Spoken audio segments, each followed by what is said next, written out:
Right now, in this moment, the universe is doing something impossible to imagine. It's creating new space, not filling existing emptiness, but bringing space itself into being. Between the most distant galaxies we can observe, thousands of miles of new distance appear every second. This has been happening since the beginning of time. It will continue long after the last stars fade. And yet, when we ask where this expansion is going, what the universe is expanding into, we discover that the question itself reveals how deeply strange reality truly is, because the universe isn't expanding into anything at all. Tonight on Sleepy Time Universe, we'll explore what the universe is expanding into, moving slowly through these discoveries, giving each concept time to settle. We'll examine how space creates itself from nothing. We'll look at the evidence that revealed this impossible truth. We'll consider what it means when the very fabric of reality grows larger without needing anywhere to grow into. And we'll explore why asking what the universe expands into might be like asking what's north of the North Pole. Get comfortable. Find a position where you can relax completely. We're about to take a gentle journey through one of the most profound questions in all of science. There's no need to rush. We'll move through these ideas carefully, allowing each concept the time it needs to be understood. We begin with something familiar, something everyone has experienced, the simple act of watching something grow. Picture yourself holding a deflated balloon in your hands. The rubber sits limp and wrinkled in your palm. Now imagine bringing the balloon to your lips and blowing air into it. As your breath fills the interior space, the rubber membrane stretches outward in all directions. The balloon grows larger. It pushes against the air surrounding it. It occupies more space in your room. This is expansion as we understand it from daily life. The balloon starts small and becomes large. It expands into the available space around it. Your living room provides that space. The air in the room exists before the balloon expands. The room's dimensions don't change. Only the balloon grows larger within those fixed boundaries. This makes perfect intuitive sense. It matches everything we've learned about how expansion works. Plants grow upward into the air and downward into the soil. Cities expand outward into the countryside that surrounds them. Ice spreads across the surface of a lake, moving into the liquid water that was there before. Spilled milk flows across a table, occupying space that was previously empty. In every case we encounter in ordinary life, expansion follows the same pattern. Something small becomes larger by moving into or filling a space that already existed. The thing that expands is separate from the space it expands into. There's always a clear boundary. There's always a before and after. There's always a container or environment that remains unchanged, while the expanding thing grows within it. Our brains have been shaped by millions of years of evolution to understand this pattern. We need to know how things grow and spread so we can predict their behavior. Will the river overflow its banks? Will the fire spread to the neighboring trees? Will the tribal territory extend into the next valley? These questions of expansion and boundaries have always mattered for survival. So when cosmologists tell us the universe is expanding, our minds immediately reach for this familiar framework. We picture the universe as something like that balloon. We imagine space stretching outward into some vast cosmic room. We think there must be a boundary somewhere, an edge where our universe ends and something else begins. We assume there's a container, some larger reality that holds our expanding universe within it. This assumption feels so natural that even questioning it seems strange. Of course, the universe must be expanding into something. How could it possibly be any other way? What else could expansion even mean? But here's where physics reveals something that breaks our comfortable assumptions completely. The universe isn't like that balloon at all. When space expands, it doesn't push into anything. There is no cosmic room. There is no pre-existing container. There is no outside waiting to be filled. The universe creates the very concept of space as it grows. Think about this carefully, because it's genuinely difficult to grasp. Imagine you're trying to draw a circle that's bigger than your piece of paper. The obvious solution is to get a larger piece of paper. But what if instead of getting a bigger piece of paper, the paper itself grew to accommodate your circle? Not expanding onto a table or desk, but creating more paperness, more of its own surface as you drew. This sounds impossible because in our world, everything expands into something else. There's always a pre-existing stage. There's always a backdrop. There's always an environment that remains stable while the expanding object grows. But the universe is not an object in an environment. The universe is both the object and the environment. It's the stage and the play. It's the container and the contents. When it expands, it doesn't grow into a pre-existing space because there is no pre-existing space. Space itself is what's expanding. Imagine you are the paper and the drawing simultaneously. Imagine you are the balloon and the room at the same time. Imagine there is nothing outside you, nothing before you, nothing separate from you. This is closer to how the universe actually works. The first person to glimpse this truth wasn't looking for it. In fact, he tried desperately to avoid it. Before we can understand how space expands, we need to understand what space actually is. This might seem like an odd question. Space is just emptiness, right? It's the gaps between things. It's nothing. But modern physics tells us something quite different. Space isn't nothing. Space is something. It has properties. It has structure. It can be warped, stretched, compressed, and even torn. Space is as real and physical as matter itself. For most of human history, we thought of space as an absolute, unchanging backdrop. Imagine a cosmic stage built before time began. Objects moved across this stage, but the stage itself never changed. It was eternal, fixed, and independent of anything happening on it. This was Isaac Newton's view, and it worked remarkably well for describing the motion of planets and falling apples. But in the early 20th century, Albert Einstein discovered something extraordinary. Space isn't separate from the events happening within it. Space is intimately connected to matter, energy, and time itself. These aren't separate ingredients in the universe's recipe. They're all aspects of a single interconnected reality. Einstein's theory of general relativity revealed that matter and energy actually curve the geometry of space around them. Imagine placing a heavy bowling ball on a stretched rubber sheet. The ball creates a depression in the sheet. The rubber surface curves downward around the ball. Now, if you roll a marble across the sheet, it doesn't travel in a straight line anymore. It curves toward the bowling ball, following the contours of the bent surface. This is essentially how gravity works. Earth doesn't pull you downward with some mysterious force reaching through empty space. Instead, Earth's mass curves the space around it, and you follow that curvature. You're not being pulled. You're following the straightest possible path through curved space. It just happens that in curved space, the straightest path looks like a curve to us. This insight transformed our understanding of space from passive backdrop to active participant. Space has geometry. That geometry can change.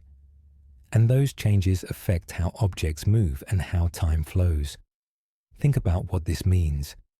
If space can be curved by matter, then space must be something. You can't curve nothing. You can't bend or warp pure emptiness. Space must have some kind of structure, some kind of existence, even in regions that appear completely empty. Modern physics goes even further. Quantum field theory suggests that empty space isn't truly empty at all. It seethes with quantum fluctuations, with particles and antiparticles constantly appearing and disappearing in fractions of a second. Space, at its smallest scales, is a roiling foam of quantum activity. Even in the darkest, coldest void between galaxies, space itself remains dynamically active at the quantum level. This understanding of space as a physical thing rather than mere absence becomes crucial when we try to understand cosmic expansion. Because if space is something real, with properties and structure, then it's possible for space to do things. It's possible for space to grow. It's possible for space to create more of itself. We don't need a pre-existing container for space to expand into, because space itself is the fundamental reality. It's not expanding into anything external. It's creating more of what it already is. This still sounds mysterious and strange. How can something create more of itself without raw materials? How can space grow without taking that growth from somewhere else? The answer lies in understanding that space isn't made of anything else. Space is fundamental. It's not built from smaller components that need to be gathered or assembled. Space is what exists. When more space comes into being, nothing is consumed or transformed in the process. Reality simply becomes more spacious. But we're getting ahead of ourselves. Before we can explore how space expands, we need to understand how humans discovered that it expands at all. This discovery didn't come easily. It required overturning assumptions that even the greatest minds held dear. In 1915, Albert Einstein completed his general theory of relativity. The equations were beautiful, elegant, and revolutionary. They described how matter curves space-time, how gravity emerges from geometry, and how the universe operates at its most fundamental level. But when Einstein applied his equations to the universe as a whole, they predicted something he found deeply troubling. According to his mathematics, the universe couldn't remain static. It had to be either expanding or contracting. Space itself had to be in motion. This contradicted everything Einstein and his contemporaries believed about the cosmos. The universe was eternal and unchanging, wasn't it? The stars had always been where they were. The structure of reality remained constant across time. A universe that grew or shrank seemed absurd. Einstein trusted observation over mathematics. Since all available evidence suggested a static universe, he concluded his equations must be missing something. So he added a new term to his field equations, a mathematical factor he called the cosmological constant. This term represented a kind of repulsive force built into space itself, perfectly balanced to counteract gravity and keep the universe motionless. With this adjustment, Einstein's equations could describe a static cosmos. The mathematics no longer insisted that space must be in motion. Order was restored. The equations matched what everyone believed they already knew about reality. But the modified equations also retained another possibility. They could still describe an expanding universe if someone wanted to explore that solution. Einstein had no interest in that path. He'd found what he was looking for. The universe was static, and his equations now agreed. Meanwhile, a Belgian physicist and Catholic priest named Georges Lemaitre was working through Einstein's original equations independently. Lemaitre noticed the same thing Einstein had seen. The mathematics predicted a dynamic universe, but unlike Einstein, Lemaitre didn't recoil from this conclusion. He followed the mathematics wherever it led. In 1927, Lemaitre published a paper proposing that the universe began as what he called a primeval atom, an incredibly dense point that exploded outward, creating space itself as it expanded. This expansion continued into the present day, Lemaitre argued, which meant the universe was larger now than it had been in the past, and smaller than it would be in the future. The scientific community largely ignored Lemaitre's paper. The idea seemed too strange, too much like religious creation mythology rather than serious physics. A universe with a beginning implied a moment of creation, and many scientists found that concept philosophically uncomfortable. They preferred an eternal, unchanging cosmos. But in 1929, everything changed. An American astronomer named Edwin Hubble was studying the light from distant galaxies using the most powerful telescope available at the time. He noticed something extraordinary in the spectra of that light. Every distant galaxy showed a redshift. The light waves had been stretched to longer, redder wavelengths. And crucially, the farther away a galaxy was, the more its light had been stretched. There was a clear relationship. Distance and redshift increased together. Galaxies twice as far away showed twice as much redshift. Galaxies 3 times as far showed 3 times the redshift. The pattern was unmistakable. At first glance, this might suggest that galaxies are moving away from us, and the farther away they are, the faster they're traveling. It's similar to the Doppler effect, the phenomenon that makes an ambulance siren's pitch change as it passes you. Motion toward you compresses wavelengths, making sounds higher pitched or light bluer. Motion away from you stretches wavelengths, making sounds lower pitched or light redder.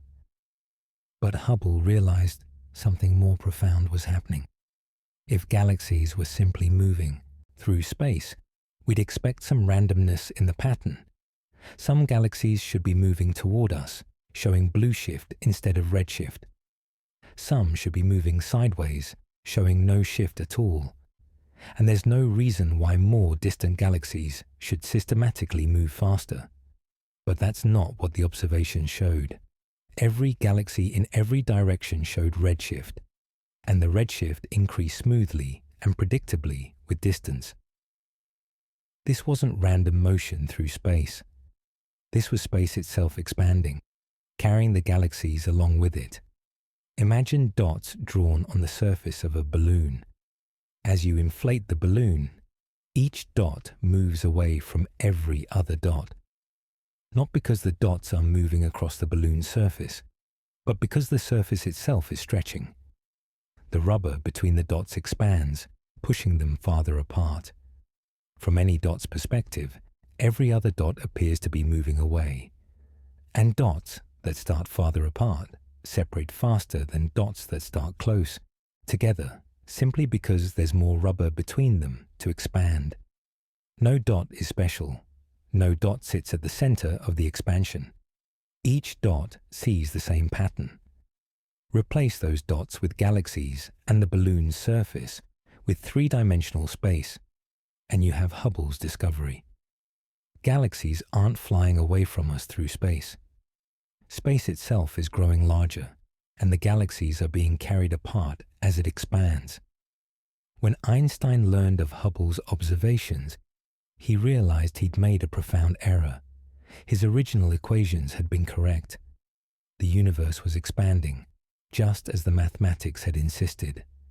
By modifying his equations to force a static solution, Einstein had missed predicting one of the most important discoveries in the history of science.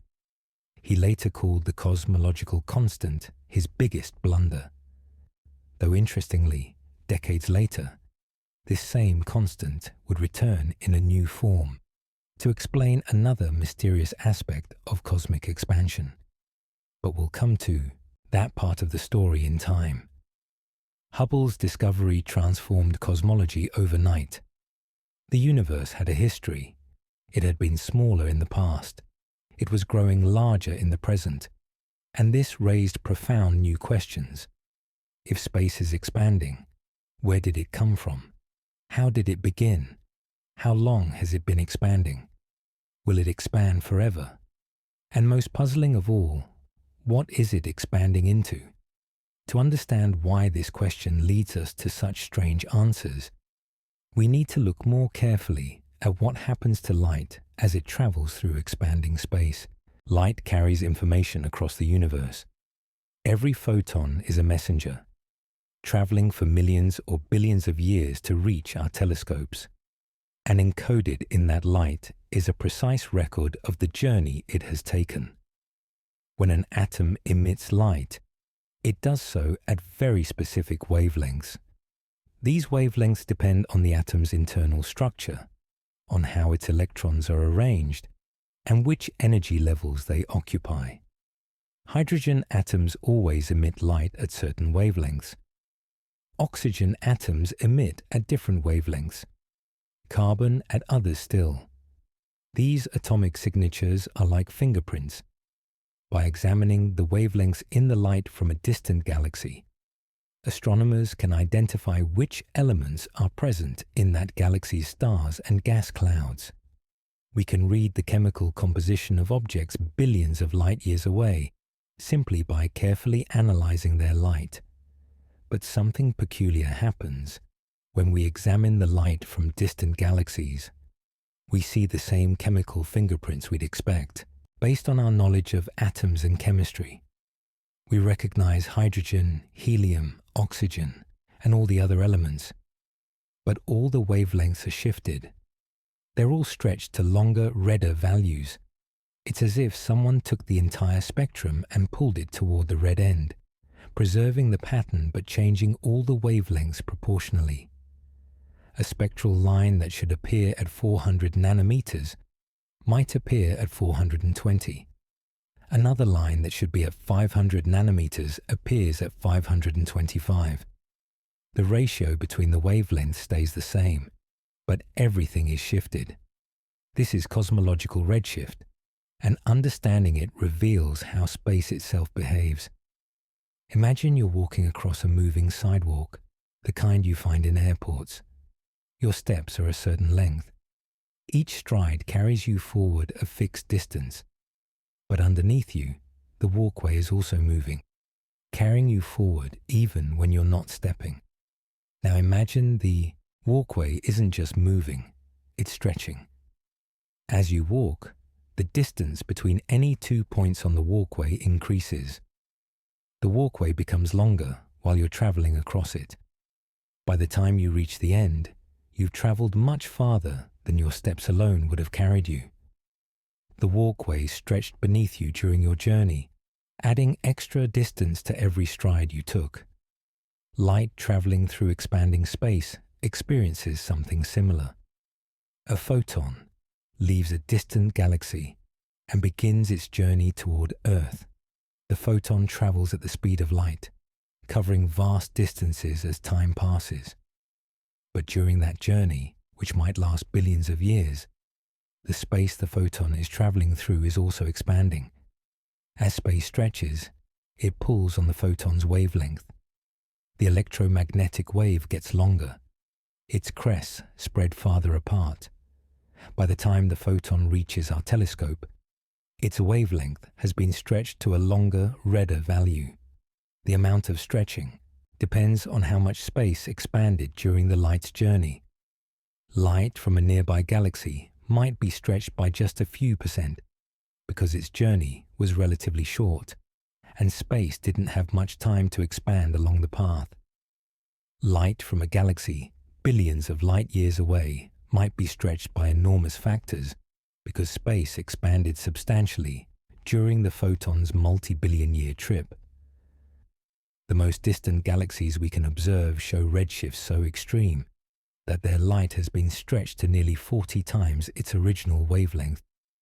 Imagine taking a wave with a certain length and pulling it until it's 40 times longer. That's how much space has expanded since that light began its journey.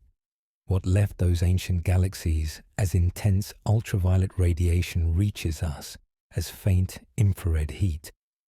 What looked like brilliant purple to an observer standing near the source looks like dull red to us. Billions of years and billions of light years later, This stretching of light provides direct evidence that space itself is growing. We're not seeing galaxies move through space. We're seeing space carry galaxies apart while stretching the light traveling between them. Think about the implications. When we look at a distant galaxy, we're seeing it as it was when the light left, billions of years ago. At that time, that galaxy was much closer to where our Milky Way was located back then. The light began its journey crossing a universe that was significantly smaller than it is today. As the light traveled, space expanded, pulling the galaxy farther away from us. The light had to traverse increasingly more space as that space grew during the journey. By the time the light reaches us, the galaxy has been carried so far away that it's now billions of light years distant, even though the light only had to cross a fraction of that distance when it started. Space expands everywhere. The stretching isn't happening somewhere else, in some distant cosmic realm. It's happening here, right now, in this room. The space between your eyes and these words is trying to expand. The distance from Earth to the Moon wants to grow larger. The separation between stars in our galaxy attempts to increase. We don't notice this expansion in our daily lives because the forces holding matter together, electromagnetic forces between atoms, gravity within planetary systems and galaxies, are far, far stronger than the expansion rate. It's like trying to stretch a steel cable by pulling on it with a single hair. The hair's force is real, but it's overwhelmed by the cable's strength. Only across truly vast distances, across the emptiness between galaxy clusters, does the expansion become noticeable. There are no atomic bonds stretching across intergalactic space. There's no gravity strong enough to resist expansion over those enormous scales. So space expands freely, carrying distant galaxies apart like raisins in rising bread dough. The raisins don't move through the dough. They maintain their positions within the dough's structure. But as the dough rises and expands, the raisins spread farther apart. A raisin at one end of the loaf moves away from a raisin at the other end simply because there's more dough between them than there was before. This is why asking what the universe expands into starts to become problematic. We're not describing objects moving through space. We're describing space itself growing larger. There is no outside container because expansion is creating the very concept of inside and outside as it proceeds. But this raises another question. If we can see galaxies billions of light years away, and their light has been traveling for billions of years, how far can we actually see? Is there a limit to our cosmic vision? And if so, what causes that limit? The answer reveals that we live inside a cosmic horizon, a boundary beyond which no light can ever reach us. And that boundary has profound implications for our understanding of reality. Every night, when you step outside and look up at the stars, you see a sky full of light, thousands of stars scattered across the darkness. On a clear night far from city lights, you might see the pale band of the Milky Way stretching overhead. With a telescope, you can spot galaxies millions of light years away. It feels like you're seeing the universe, the whole thing, all of reality stretched out above you in that dark expanse. But here's a truth that reshapes everything. You're only seeing a tiny fraction of what exists. Less than 4% of the total universe lies within your view. You're trapped inside an invisible sphere, a cosmic horizon that limits how far your vision can extend. Beyond this boundary lies more universe, billions more galaxies, trillions more stars, vast structures and empty voids. Perhaps even other beings looking up at their skies, wondering if anyone else exists, completely unaware that you're doing the same thing in a region of space they can never observe. This cosmic prison isn't made of walls or barriers. It's made of the fundamental structure of reality itself, the finite speed of light combined with the finite age of the universe. Light takes time to travel. This is easy to forget because light moves so quickly in everyday situations. When you flip a switch, the room illuminates instantly, or so it seems. But even in that moment, the light from the bulb takes a measurable amount of time to reach your eyes. It's just that the distance is so small and light is so fast that the delay is imperceptible. Over cosmic distances, this travel time becomes significant. When you look at the sun, you're seeing it as it was 8 minutes ago, because that's how long light takes to cross the 93 million miles between the sun and Earth. If the sun suddenly vanished, we wouldn't know for 8 minutes. We'd continue seeing it, continue feeling its warmth, until that moment of change finished its journey across space. The farther you look, the deeper into the past you see. The nearest star system, Alpha Centauri, appears as it was 4 years ago. The Andromeda Galaxy, our nearest large galactic neighbor, appears as it was 2.5 million years ago. You're seeing ancient light, photons that left their source long before modern humans existed. This means looking into space is the same as looking back in time. Distance and time become inseparable at cosmic scales. Every observation is an observation of history. When astronomers study distant galaxies, they're essentially doing astronomy and archaeology simultaneously, piecing together how the universe was at different epochs based on how far away they're looking. Now consider the age of the universe. According to our best measurements, the universe is approximately 13.8 billion years old. This means the oldest light that could possibly reach us has been traveling for 13.8 billion years. This creates a boundary. Any galaxy farther away than a certain distance has light that hasn't had enough time to reach us yet. That light is still traveling through space, crossing the vast distances between there and here. Someday, in the distant future, some of that light might arrive. But today now, it remains beyond our cosmic horizon. You might think this boundary should be 13.8 billion light years away. If light has been traveling for 13.8 billion years, shouldn't it have covered 13.8 billion light years?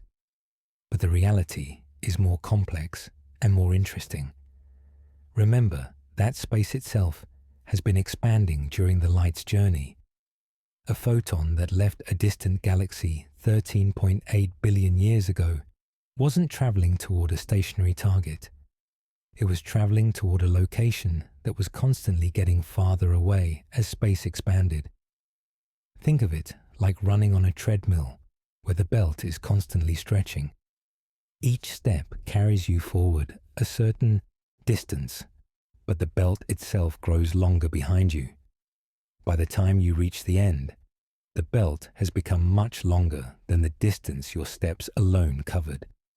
This expansion during the journey means that the most distant observable galaxies are now about 46 billion light years away, even though their light has only been traveling for 13.8 billion years. When that light began its journey, those galaxies were much closer. Space has expanded enormously in the intervening time, carrying those galaxies far away while their light was in transit. This 46 billion light-year radius defines what cosmologists call the observable universe. It's the sphere of space from which light has had time to reach us since the beginning. Anything beyond this radius is beyond our observational reach, at least for now. But here's the crucial point. The observable universe is just that, observable. It's not the entire universe. It's simply the limit of what we can see, given the finite speed of light and the finite age of the cosmos. The full universe might be far larger. It might be infinitely large.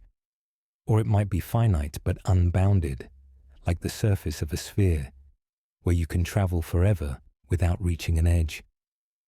We genuinely don't know the full extent of reality. What we do know is that vast regions exist beyond our sight. For every galaxy we can see, there might be billions we cannot. For every cubic megaparsec of space we can observe, there might be trillions beyond our horizon, containing their own galaxies, their own planets, perhaps their own civilizations looking up and wondering about the nature of reality. This raises profound questions about knowledge and existence. If something lies beyond our cosmic horizon, does it still exist in a meaningful sense? Can we say anything about regions of the universe we can never observe, even in principle? Most physicists would say yes. Those regions exist just as surely as the space around us exists. The observable universe is an artifact of our position in space and time, not a fundamental boundary of reality itself. We happen to be located at a particular place at a particular time, which determines what we can see. But reality extends far beyond what any observer could detect. Yet there's something sobering about this realization.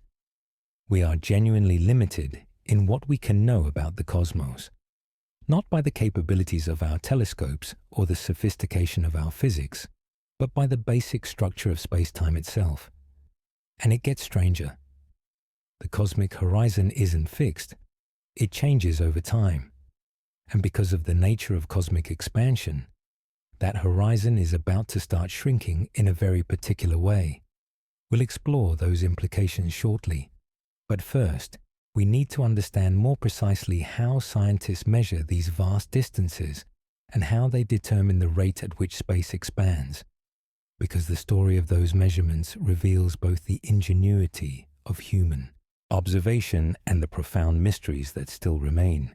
How do you measure the distance to something so far away that no human could ever travel there? How do you determine how fast space is expanding when you can't put a ruler on space itself? These questions puzzled astronomers for decades as they struggled to map the cosmos. The solution they developed is called the cosmic distance ladder. It's a series of techniques, each building on the previous one, allowing us to measure progressively greater distances with reasonable accuracy. The first rung of this ladder uses direct geometric measurement called parallax. Hold your finger out at arm's length. Close your left eye and note where your finger appears against the background. Now close your right eye and open your left. Your finger appears to shift position relative to the background. This shift happens because your two eyes view your finger from slightly different positions. The closer your finger is to your face, the larger the shift. The farther away your finger is, the smaller the shift. By measuring the size of this apparent motion and knowing the distance between your eyes, you can calculate how far away your finger is. Astronomers use the same principle with stars. As Earth orbits the Sun, we view nearby stars from different positions 6 months apart. These positions are separated by nearly 300 million kilometers, the diameter of Earth's orbit.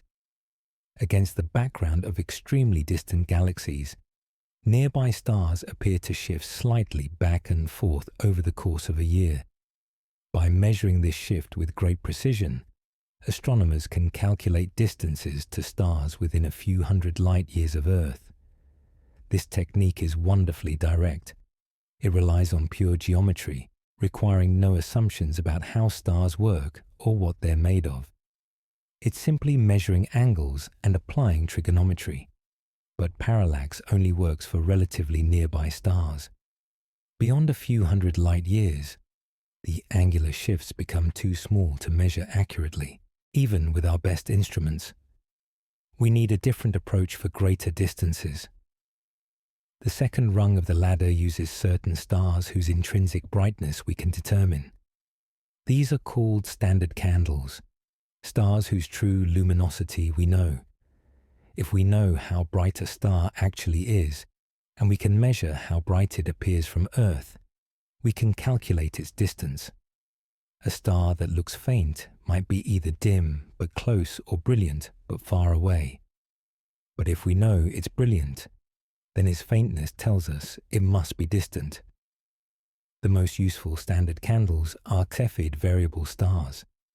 These stars pulsate regularly, growing brighter and dimmer in a predictable rhythm.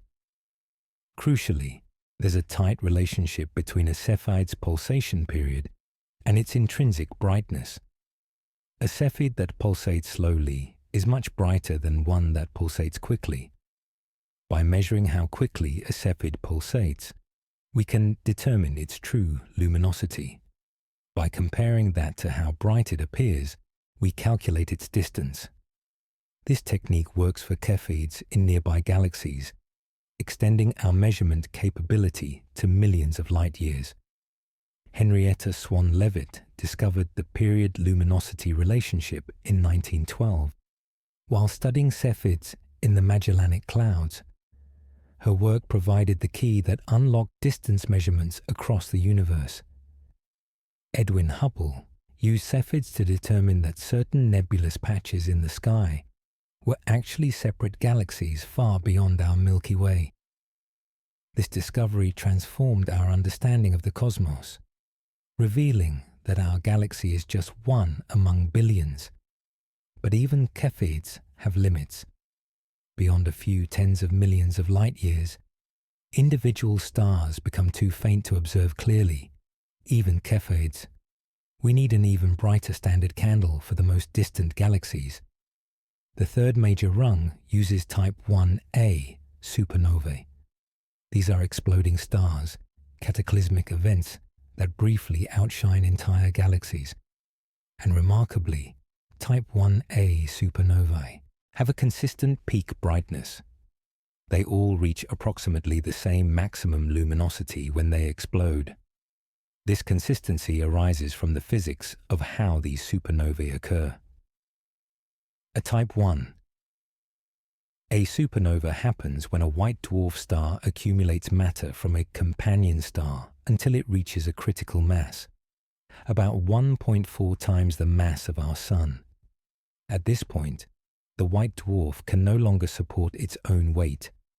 It collapses and then rebounds in a thermonuclear explosion. Because the explosion always happens at the same critical mass, and because the physics of thermonuclear detonation is well understood, these supernovae produce explosions of very similar brightness. They're not perfect standard candles. There's some variation.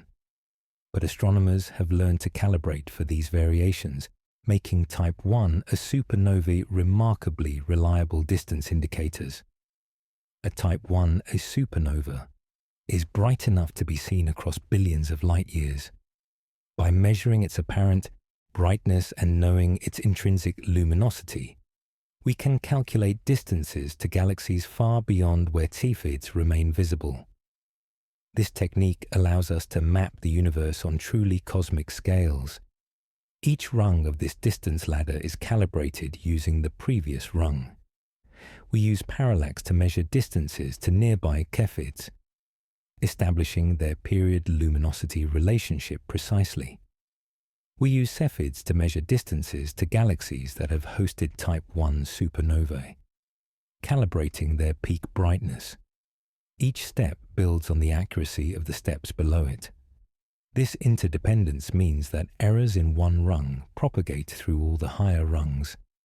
If we slightly miscalibrate Cepheids, our supernova distances will be systematically wrong. This is why distance measurements in cosmology carry larger uncertainties than most people realize. We're not measuring these distances directly. We're building an elaborate chain of inference, each link depending on the strength of the links before it. But the cosmic distance ladder has proven remarkably successful. Multiple independent techniques give consistent results, building confidence that we're measuring reality accurately rather than accumulating systematic errors. Using this ladder, astronomers have measured distances to thousands of galaxies across billions of light years. And when they compare these distances to the redshifts of those galaxies, they find Hubble's relationship holds consistently. Distance and redshift increase together in a predictable pattern. This relationship allows us to calculate the expansion rate of the universe, a value called the Hubble constant. It tells us how fast space is expanding at different cosmic scales. Currently, the best measurements suggest space expands at about 70 kilometers per second per megaparsec. Let me unpack that strange unit. A megaparsec is approximately 3.26 million light years. So the Hubble constant says that for every 3.26 million light years of distance between us and a galaxy, space expands by an additional 70 kilometers every second. A galaxy 10 megaparsecs away recedes at 700 kilometers per second. A galaxy 100 megaparsecs away recedes at 7,000 kilometers per second. The farther away something is, the faster it appears to move away, simply because there's more expanding space between us and it. This value, 70 kilometers per second per megaparsec, might seem arbitrary, but it tells us fundamental things about the universe's age, size, and fate. A faster expansion rate would mean a younger universe. A slower rate would mean an older one. The expansion rate determines how quickly galaxies separate and how the cosmic structure evolves over time. But here's where things get interesting and slightly troubling. When astronomers measure the Hubble constant using different methods, they get slightly different answers. The difference is small, just a few percent, but it's consistent and statistically significant. Measurements based on the cosmic microwave background, the ancient light from the early universe, give a value around 67 kilometers per second per megaparsec. Measurements based on type 1, a supernovae, and the distance ladder give a value around 73. The gap between these values persists despite increasingly precise observations. This discrepancy, called the Hubble tension, suggests either that we're making subtle measurement errors we haven't identified, or that our understanding of cosmic expansion is incomplete. Perhaps the expansion rate has changed in unexpected ways over cosmic history. Perhaps dark energy behaves differently than we think. Perhaps there's new physics we haven't discovered yet. The Hubble tension isn't a crisis, it's an opportunity. It tells us we're pushing our measurements to the edge of our current understanding. We're detecting something real that doesn't quite fit our models. This is exactly how science advances, by finding places where theory and observation disagree, and then figuring out what we're missing. The resolution might come from better measurements that reconcile the two values, or it might come from new physics that explains why they differ. Either way, we're learning something profound about how the universe works. But to truly understand cosmic expansion, we need to look more carefully at what metric expansion actually means. What does it mean for space itself to grow? How does that differ from objects moving through space? And why does this expansion affect distant galaxies, but not atoms, planets, or even galaxies themselves? Imagine you're looking at a map. The map shows cities, roads, and distances. Now imagine the map itself begins to grow. The paper expands uniformly in all directions. As it expands, the cities don't move across the paper's surface. They remain in the same positions on the map, but the distances between them increase because there's now more paper between any two cities. This is essentially what metric expansion means. The metric is the mathematical description of distances in space. When the metric expands, the distances between points increase, but the points themselves don't move through space. Space expands, carrying those points apart. In physics, this distinction matters tremendously. Motion through space obeys certain rules. Objects moving through space carry momentum and energy. They can collide and interact with other objects in their path. But cosmic expansion doesn't work this way. Galaxies being carried apart by expansion aren't moving through space in the conventional sense. Space itself is growing between them. Think about an ant walking across the surface of an inflating balloon. The ant moves across the rubber surface at a certain pace. Call it 1 centimeter per second. Meanwhile, the balloon itself expands, stretching the rubber beneath the ant's feet. From the ant's perspective, it's walking forward steadily. But an observer watching from outside sees the ant moving away from its starting point much faster than its walking speed would suggest. The ant's motion through the rubber combines with the rubber's expansion to create the total separation. Galaxies experience something similar. They have their own independent motions through space, what astronomers call peculiar velocities. These are relatively small, typically a few hundred kilometers per second. But on top of these local motions, space itself expands, carrying distant galaxies away from each other at speeds that can exceed the speed of light for sufficiently large separations. Wait, exceed the speed of light? Doesn't Einstein's relativity say nothing can move faster than light? This is where the distinction between motion through space and expansion of space becomes crucial. Einstein's speed limit applies to objects moving through space-time. No object can accelerate through space to reach or exceed light speed. Information cannot be transmitted faster than light. Cause and effect respect this cosmic speed limit. But space itself is not an object. Space is the arena in which objects exist and move. There's no law preventing space from expanding at any rate. A galaxy 15 billion light-years away can recede from us at twice the speed of light, because it's not moving through space at that speed. Space between us and that galaxy is simply growing so rapidly that the distance increases faster than light could cross it. This means the observable universe has a boundary defined not just by light travel time, but by expansion rate. Regions where space expands faster than light can travel are permanently beyond our causal reach. Light emitted from those regions will never reach us because space expands faster than the light can traverse it. These regions lie beyond what cosmologists call the cosmological event horizon. Now let's think about why expansion affects some systems, but not others. Why does expansion carry galaxies apart, but not pull atoms apart? Why do galaxy clusters feel expansion, but individual galaxies don't? The answer lies in the strength of forces versus the rate of expansion.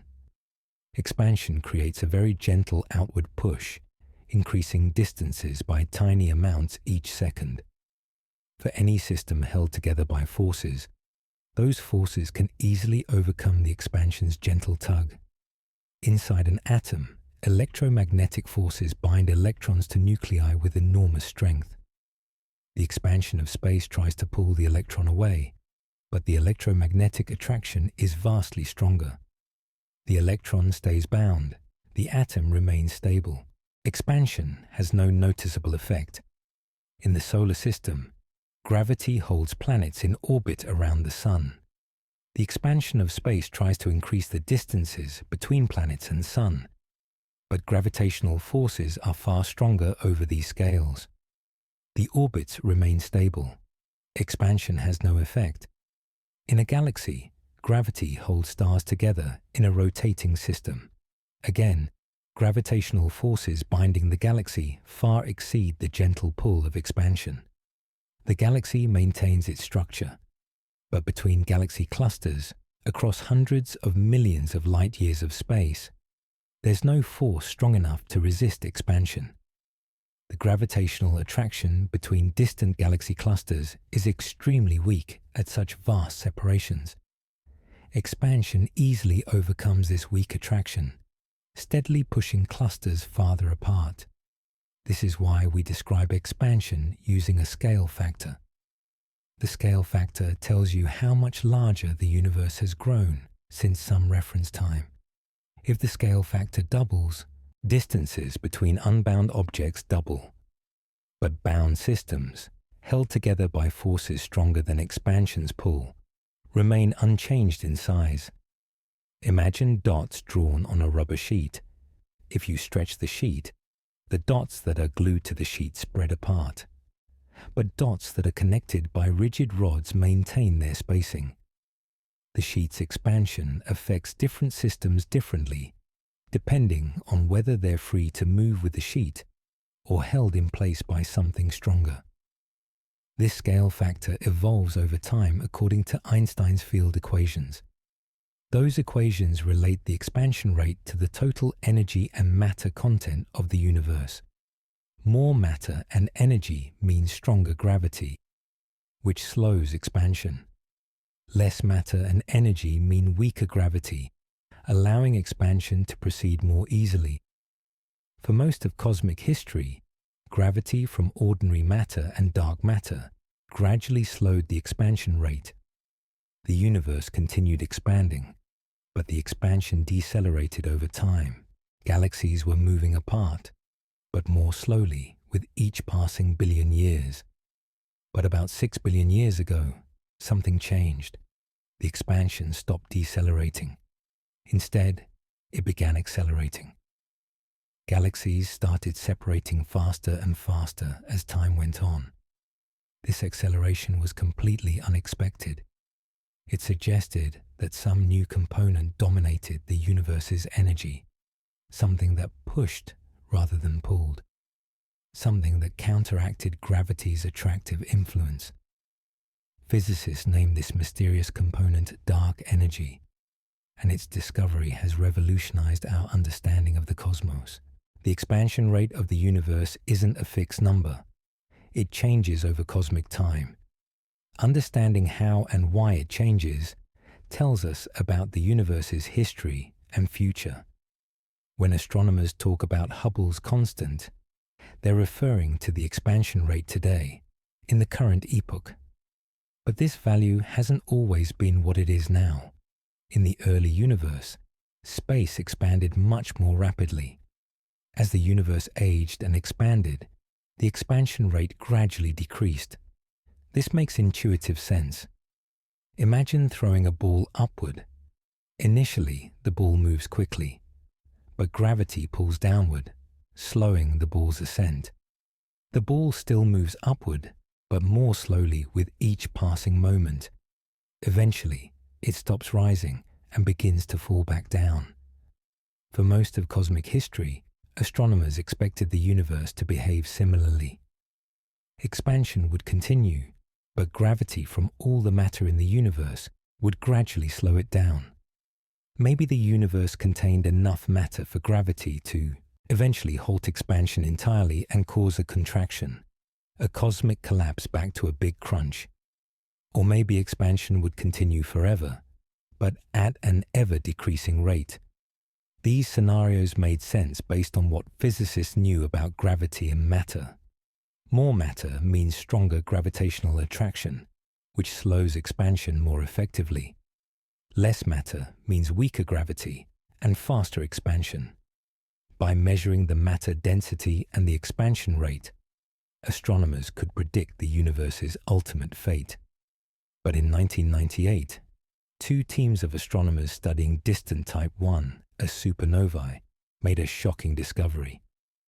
They expected to measure how much gravity had slowed the expansion over cosmic time. They planned to determine whether the universe contained enough matter to eventually collapse, or whether it would expand forever. What they found defied expectations completely. The expansion wasn't slowing down at all. It was speeding up.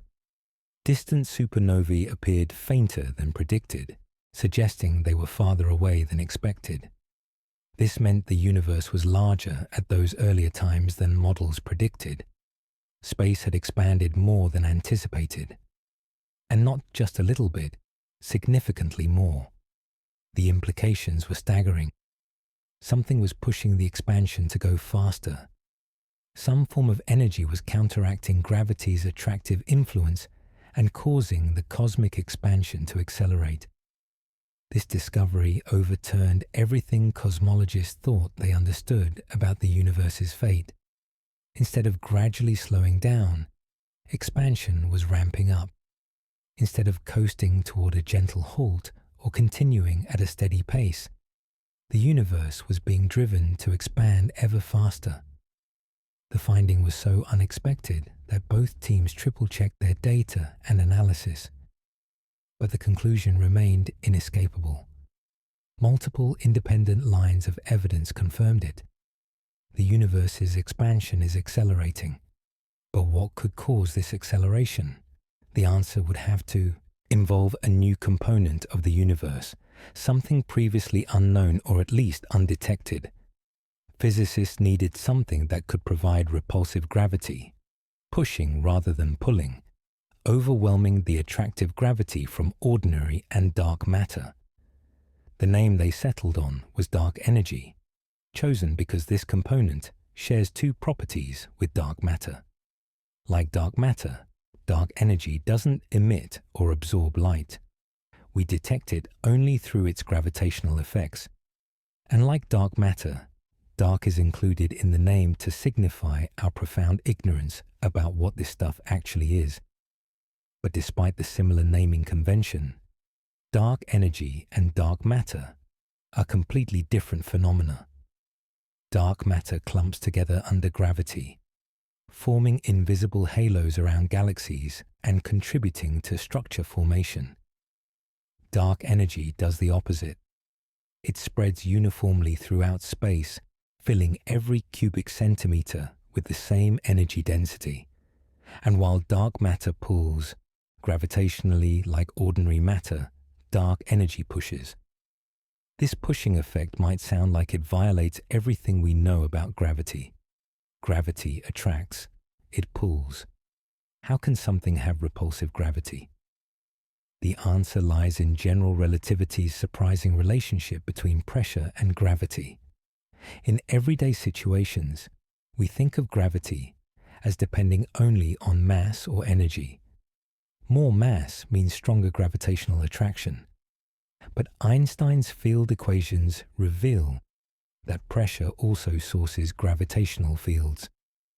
Positive pressure contributes attractive gravity. Negative pressure contributes repulsive gravity. Most familiar substances have positive pressure. Gas in a container pushes outward on the container's walls. This positive pressure contributes a tiny amount of additional attractive gravity on top of the gravity from the gas's mass. In ordinary situations, this pressure contribution is negligible compared to the mass contribution. But imagine a substance with negative pressure, a substance that pulls inward rather than pushing outward. In general relativity's mathematics, this negative pressure generates repulsive gravity. If the negative pressure is strong enough, it can overcome the attractive gravity from the substance's energy density, resulting in net gravitational repulsion. Dark energy appears to be precisely this kind of substance. It has positive energy density, filling space with energy. But it also has negative pressure, and that negative pressure is strong enough that the repulsive gravity dominates. The result is a component that drives accelerated expansion. The simplest explanation for dark energy is that it represents the energy of empty space itself, what physicists call vacuum energy. Quantum field theory predicts that even completely empty space should contain energy, arising from quantum fluctuations of fields that permeate the universe. These fluctuations briefly create virtual particles that pop in and out of existence, contributing a baseline energy to vacuum itself. If vacuum energy exists and has the right properties, it would behave exactly like dark energy. It would remain constant in density even as space expands. Think about this carefully. Ordinary matter gets more dilute as the universe expands. take a certain number of particles and spread them across twice the volume, and the density drops by half. But vacuum energy doesn't dilute. Each cubic centimeter of space contributes the same amount of vacuum energy, whether the universe is small or large. This constant energy density means vacuum energy becomes more important as the universe expands. Initially, when the universe was small and dense, ordinary matter dominated. Its attractive gravity controlled the expansion's evolution. But as expansion continued and matter diluted, vacuum energy began to matter more. Eventually, vacuum energy overtook matter, and its repulsive gravity started driving accelerated expansion. This would explain the timing of when acceleration began. About 6 billion years ago, the energy density in vacuum energy surpassed the energy density in matter. From that point forward, dark energy dominated the universe's evolution, and expansion accelerated. But there's a profound problem with the vacuum energy explanation. When physicists calculate what the vacuum energy density should be based on quantum field theory, they get an answer that's roughly 10 to the 120th power times larger than what we observe. This is arguably the worst prediction in the history of physics, off by more than 100 orders of magnitude. Something must be cancelling almost all of the expected vacuum energy, leaving only a tiny residual value that matches observations. But we have no idea what mechanism could achieve this cancellation so precisely. Why would quantum fluctuations and whatever cancels them balance to exactly the observed value rather than to zero or to the enormous predicted value? This puzzle has led some physicists to propose alternatives to vacuum energy. Perhaps dark energy isn't constant, but instead arises from a dynamic field that evolves over time, something called quintessence. This field would have negative pressure and would drive acceleration, but its properties might change as the universe expands, potentially providing clues about fundamental physics. Other researchers have proposed that dark energy might indicate a need to modify Einstein's general relativity on cosmic scales.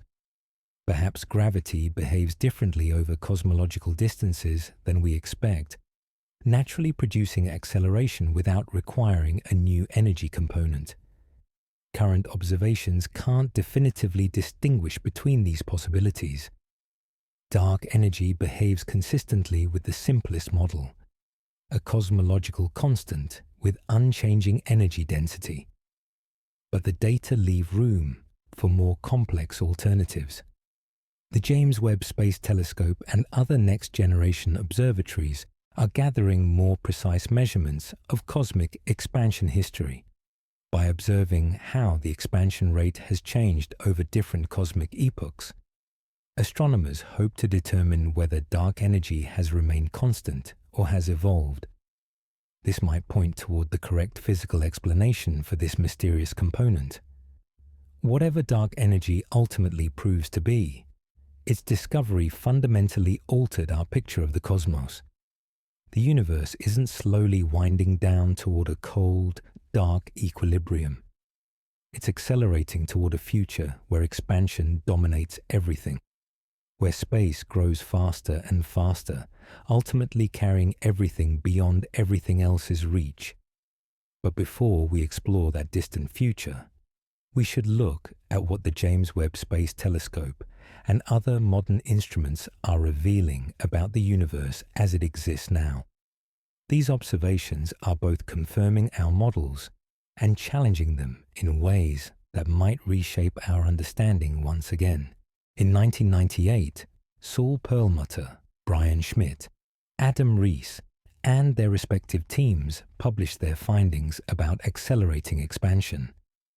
The discovery was so significant and so unexpected that it earned the Physics Nobel Prize in 2011, just 13 years after the initial announcement. But scientific discoveries aren't accepted immediately based on one set of observations.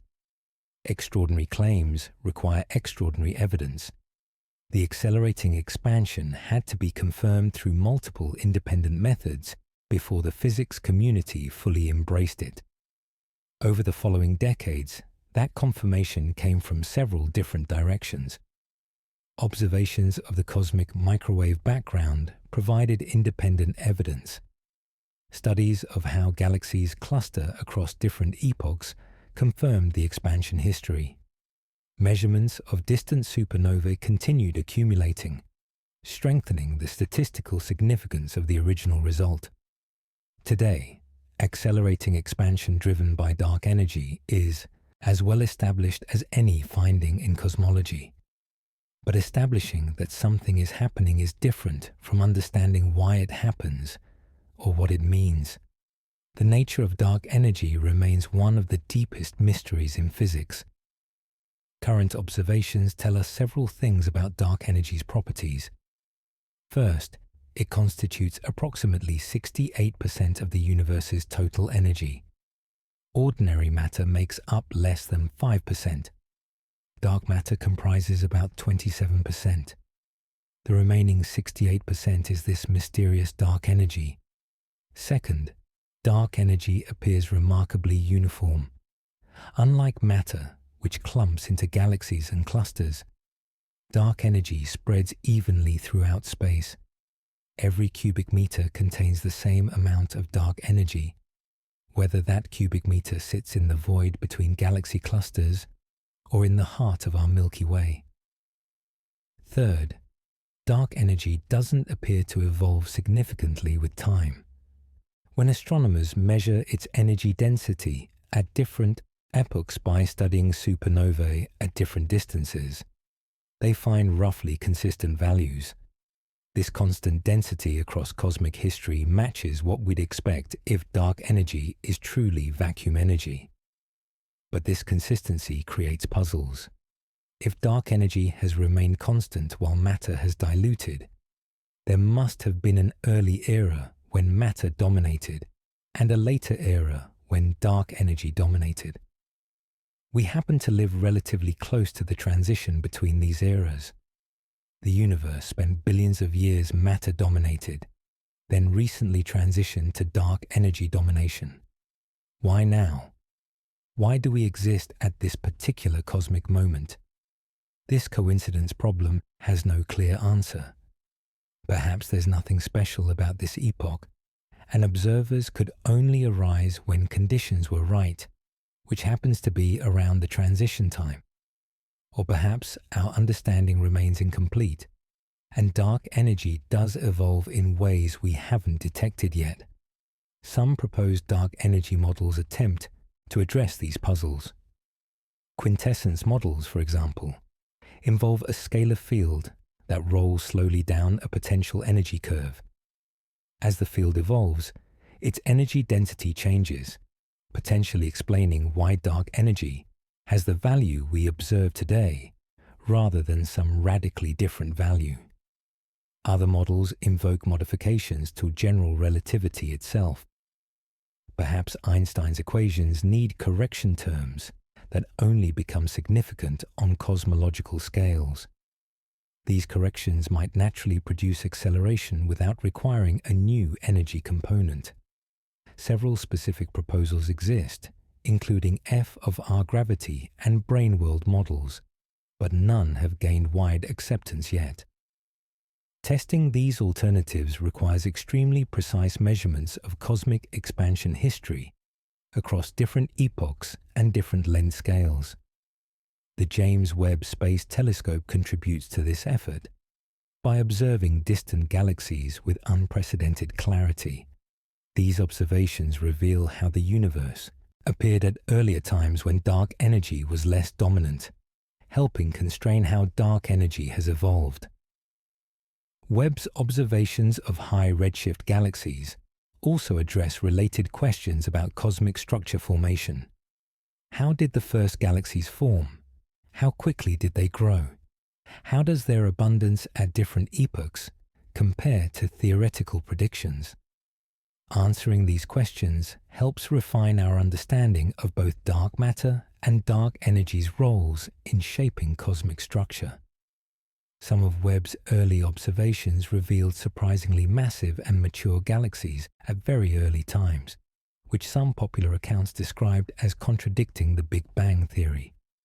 But this interpretation overstates the tension. The observations do suggest that galaxy formation might have proceeded more efficiently than some models predicted, but this indicates the models need refinement, not that the underlying framework is wrong. Science progresses through this kind of tension between observation and theory. Models make predictions. Observations test those predictions.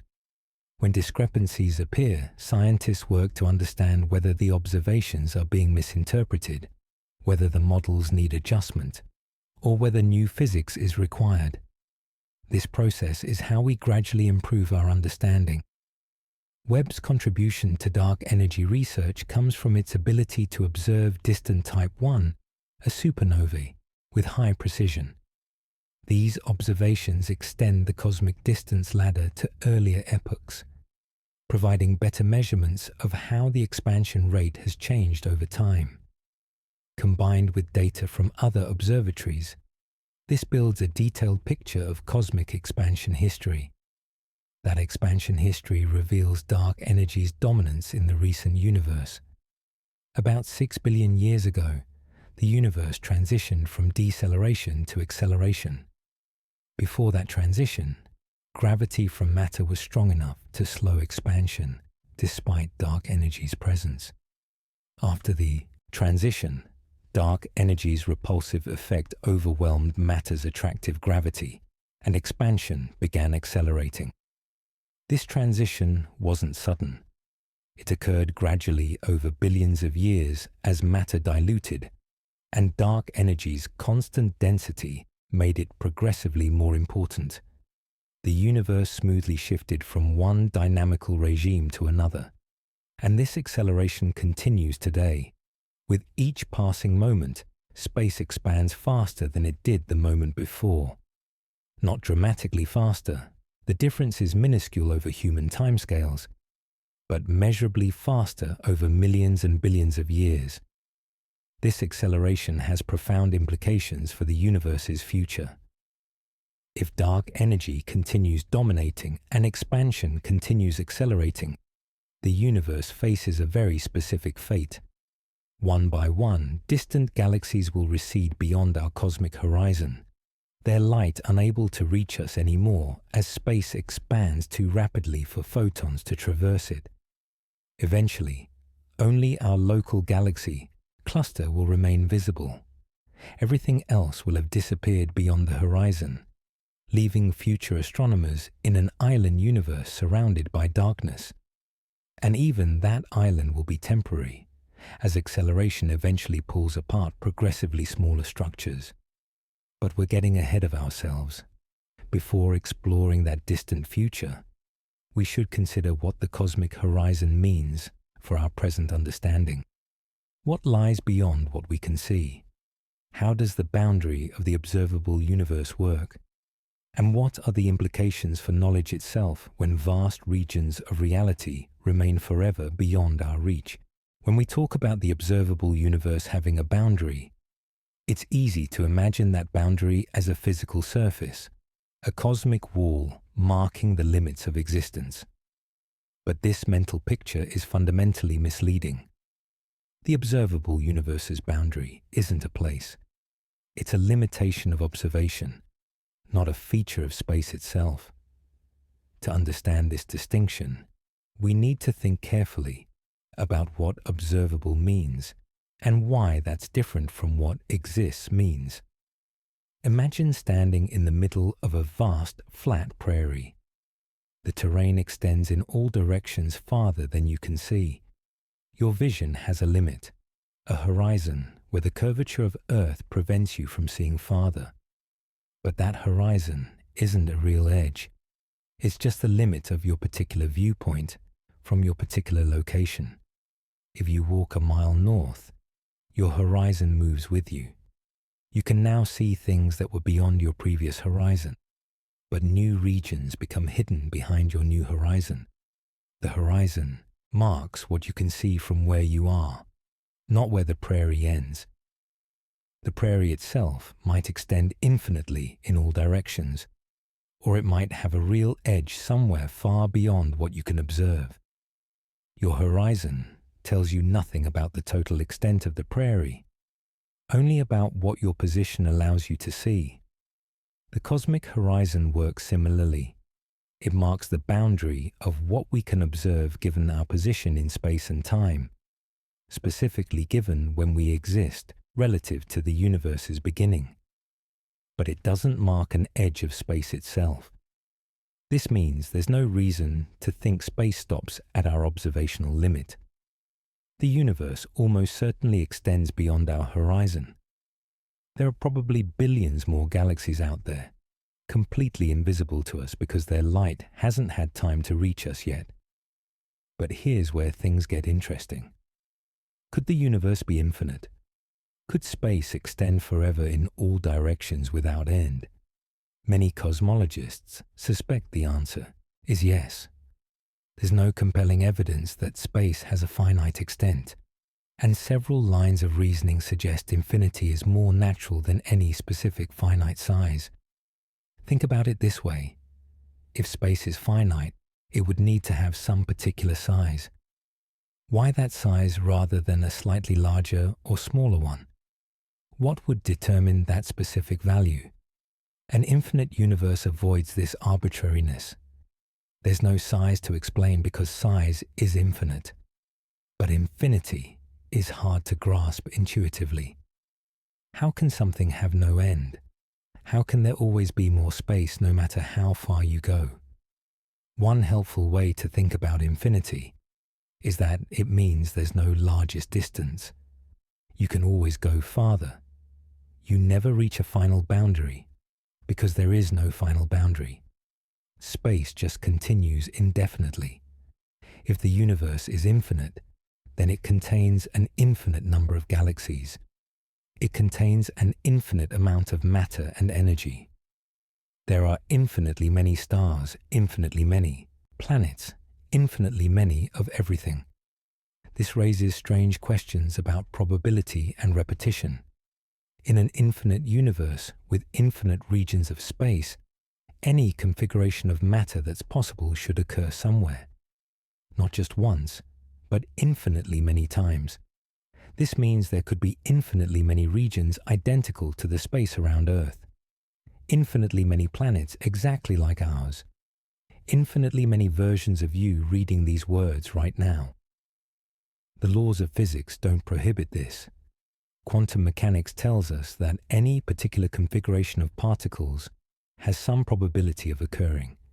In an infinite space with infinite opportunities for that configuration to appear, it would appear infinitely often. These identical regions would be extraordinarily far apart. The probability of any specific configuration is vanishingly small, so you'd have to search through enormous volumes of space before finding a duplicate. But in an infinite universe, that search would eventually succeed, not once but infinitely many times. Some philosophers and physicists find this conclusion troubling.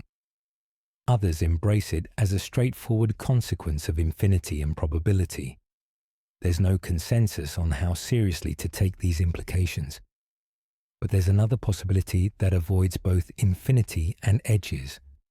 Space might be finite yet unbounded, having a definite total volume but no boundary or edge. How is this possible? Think about the surface of a sphere. An ant crawling on a basketball lives in a two-dimensional world, able to move forward, backward, left or right, but not up or down. From the ant's perspective, the basketball's surface is its entire universe. This surface has finite area. You could measure it and get a specific number of square centimeters. But it has no boundary. The ant can crawl forever in any direction without ever reaching an edge. There's no point where the surface ends. You can't fall off the basketball because there's nothing to fall off of. The surface curves back on itself. making travel in any direction eventually return you to your starting point. This is what mathematicians mean by finite but unbounded. The space has a definite size, but no boundary or edge. Could our three-dimensional space work the same way? Could the universe curve back on itself in a higher dimension we can't directly perceive, making space finite but boundless? It's entirely possible. In fact, this is one of the classic solutions to Einstein's equations. A universe with positive spatial curvature behaves like a three-dimensional analog of a sphere's surface. It has finite volume, but no boundary. Current observations suggest that if the universe has spatial curvature, it's very small. Measurements of the cosmic microwave background show that space appears flat to high precision.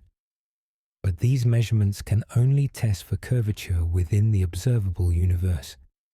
If the universe's total size is much larger than the observable portion, it could still have curvature that we can't detect. So we genuinely don't know whether space is infinite or finite. We don't know whether it curves or is flat on the larger scales. These are open questions that current observations can't definitively answer. What we do know is that the universe extends far beyond what we can see. Our observable horizon is not an edge. It's a limit of observation, not a limit of existence. This distinction becomes crucial when we think about the future, because while the universe beyond our horizon exists but remains unobservable today, there's something more concerning about tomorrow. The accelerating expansion driven by dark energy is progressively shrinking what's observable. Galaxies that we can see today will eventually disappear from view, not because they cease to exist, but because space expands so rapidly between us and them that their light can no longer reach us. The cosmic horizon is contracting in observable content, even as space itself expands, and this has profound implications for what future beings will be able to know about the cosmos. Imagine astronomers living 10 trillion years from now. Their civilization develops on a planet orbiting a star in what was once our local group of galaxies, now merged into a single giant elliptical galaxy. They build telescopes, they observe the sky, they try to understand the universe. What do they see? They see stars in their own galaxy. They see the darkness beyond. And that's all. No distant galaxies, no cosmic web of structure, no evidence of anything existing beyond their single island of stars. These future astronomers, despite having the same intelligence and scientific capability as contemporary humans, would draw radically different conclusions about the universe's nature. They might conclude their galaxy is the entire cosmos. They might develop theories of an eternal, unchanging universe that has always existed in essentially its current form. They would be completely wrong. But they would have no way to know they're wrong because the evidence for the true nature of reality would have literally disappeared from their observable universe. This isn't science fiction speculation. This is the inevitable consequence of accelerating expansion combined with the finite speed of light, and it raises disturbing questions about what we might be missing. Let's trace how this happens. Right now, we can observe galaxies at various distances, some relatively nearby, others billions of light years away. Light from these galaxies reaches us despite the expanding space between us and them. But there's a limit. Extremely distant galaxies recede from us at speeds approaching the speed of light. Light from these galaxies still reaches us, but barely. It's been stretched by enormous factors, shifted deep into the infrared, and substantially dimmed by redshift. Beyond a certain distance lies a boundary called the cosmic event horizon. Galaxies beyond this horizon recede from us faster than light can approach us. Light from these galaxies will never reach us, not because the galaxies don't exist or don't emit light, but because the space between us expands too rapidly for the light to make progress toward us. Currently, this event horizon sits about 16 billion light-years away. Every galaxy beyond this distance is beyond our causal reach. We can never observe it. We can never receive information from it. We can never influence it or be influenced by it. Now add accelerating expansion to the picture. As expansion accelerates, more and more galaxies cross the event horizon. Galaxies that used to be within our observable reach gradually move beyond it. Once they cross this boundary, they're lost to us forever. The light we currently see from these galaxies was emitted in the past when they were still within our horizon. But the light being emitted now will never reach us, and eventually, even the light traveling from the past will have all arrived. After that, there's simply no more light coming from that galaxy. It fades from view, disappearing as if it never existed. This process is already happening. Galaxies at the very edge of our current observable range will gradually fade and disappear over the next billions of years. And the process continues, progressively removing more and more of the cosmic landscape from view. In 100 billion years, nearly all galaxies currently visible will have disappeared beyond the event horizon.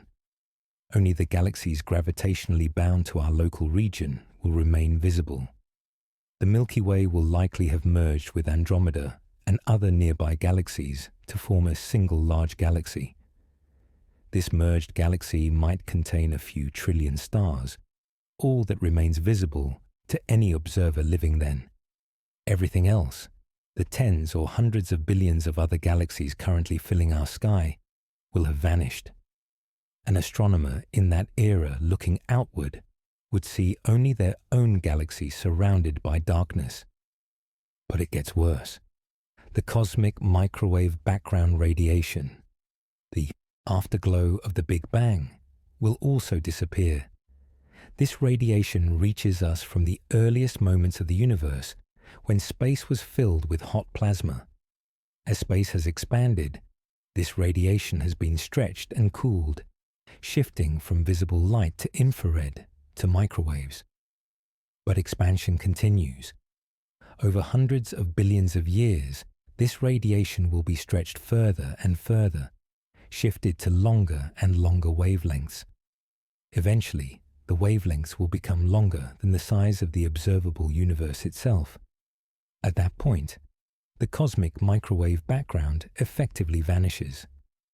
There's no way to detect radiation with wavelengths longer than your entire observable horizon. Without the cosmic microwave background, future cosmologists would lose their clearest evidence for the Big Bang. They wouldn't be able to measure the precise temperature fluctuations that reveal so much about early cosmic conditions.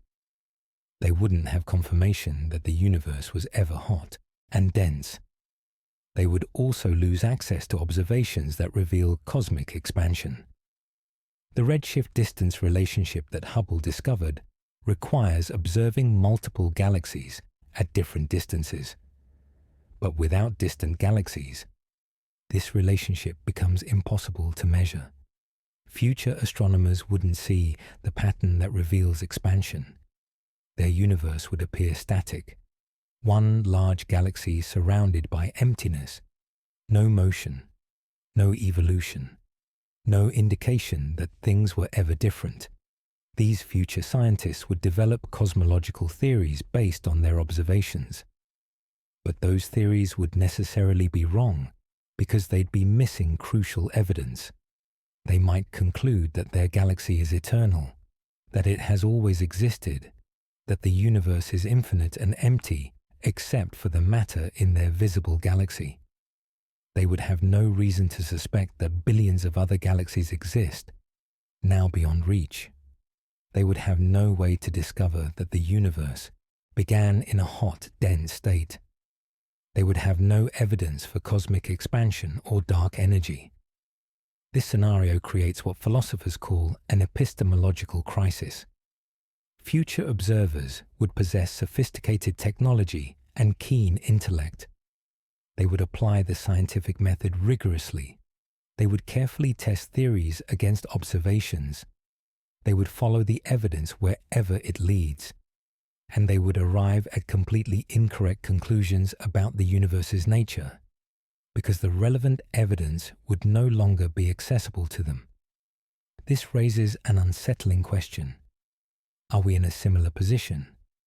Do we live at a cosmic moment when crucial evidence about reality's nature is no longer available?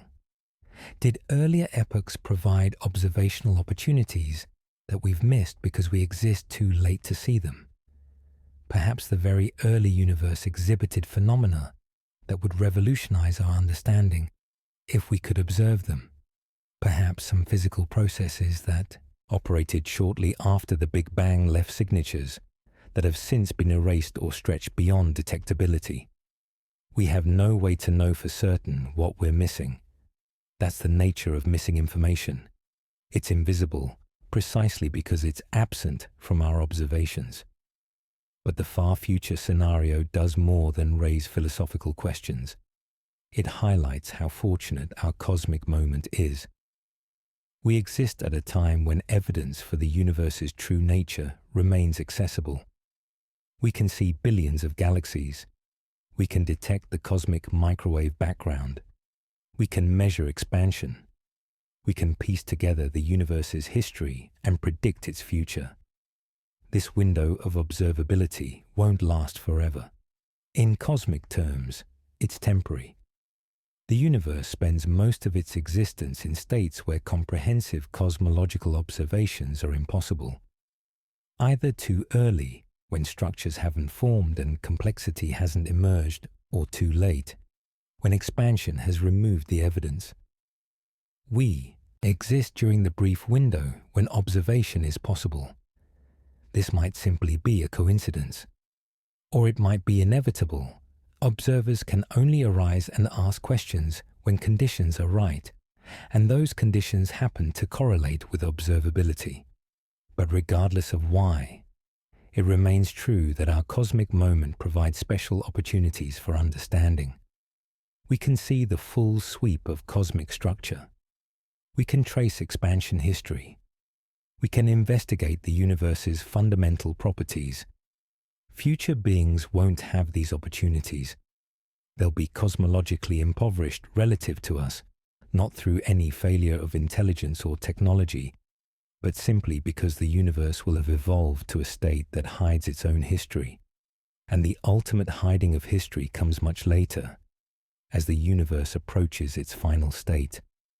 A state of cold, dark, isolated existence that reveals nothing about the magnificent complexity that came before. If accelerating expansion continues indefinitely, and current evidence suggests it will, the universe faces a specific long-term fate.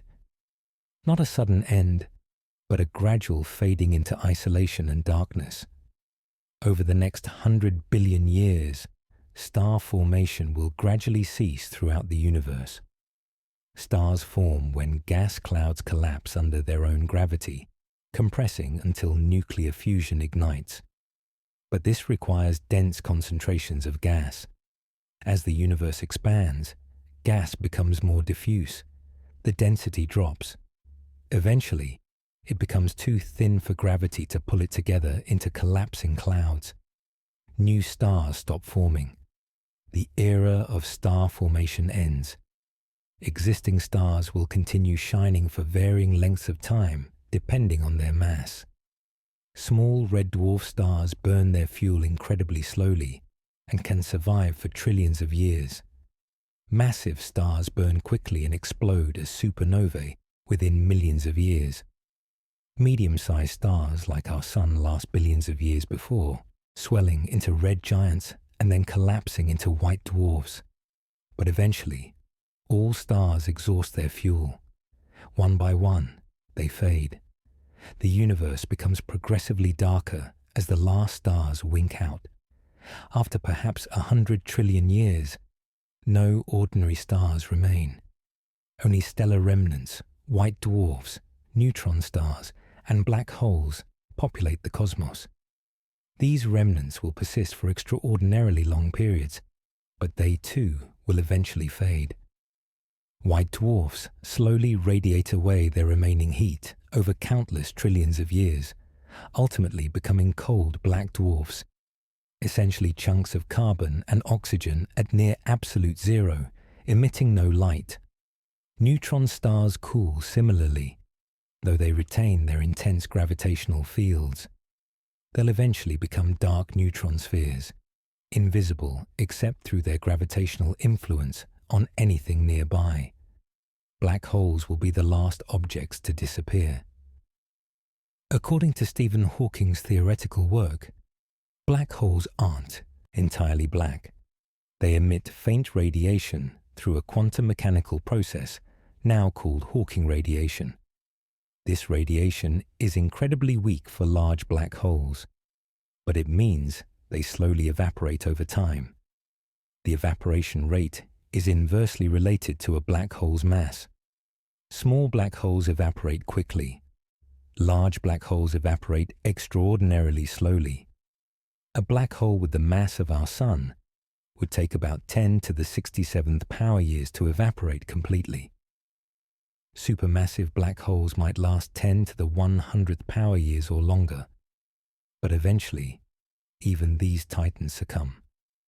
The last black hole evaporates in a final burst of radiation, leaving behind only particles and photons scattered across vast empty space. At this point, the universe contains only fundamental particles, electrons, positrons, neutrinos, photons, spread across enormous distances. The expansion continues, making these particles more and more isolated. The average distance between any two particles grows without bound. The temperature approaches absolute zero. No structure remains, no stars, no planets, no galaxies, no black holes. Nothing but particles drifting through an exponentially expanding void. Thermodynamically, this represents maximum entropy. The universe has reached a state of complete disorder where no further work can be extracted. No gradients in temperature or density remain. Everything has become uniform and lifeless. Physicists call this scenario heat death, though cold death might be a more accurate term. The universe doesn't heat up. It cools down to the minimum possible temperature, approaching but never quite reaching absolute zero. In this far future, any hypothetical observer, and it's hard to imagine what form such an observer could take or what they could survive on, would see nothing. No stars, no galaxies, no cosmic microwave background. Perhaps a few lonely particles separated by distances larger than our current observable universe. Time would still progress, but nothing would happen. No events would occur. No changes would unfold. The universe would exist in a state of eternal, changeless darkness. This sounds depressing. It's easy to view heat death as a cosmic tragedy, the ultimate failure of existence itself. Everything that ever happened, all the complexity and beauty and life, all the stars and planets and civilizations, all reduced to isolated particles in an empty void. But there's another perspective worth considering. The heat death lies incomprehensibly far in the future. 10 to the 100th power years is beyond human imagination.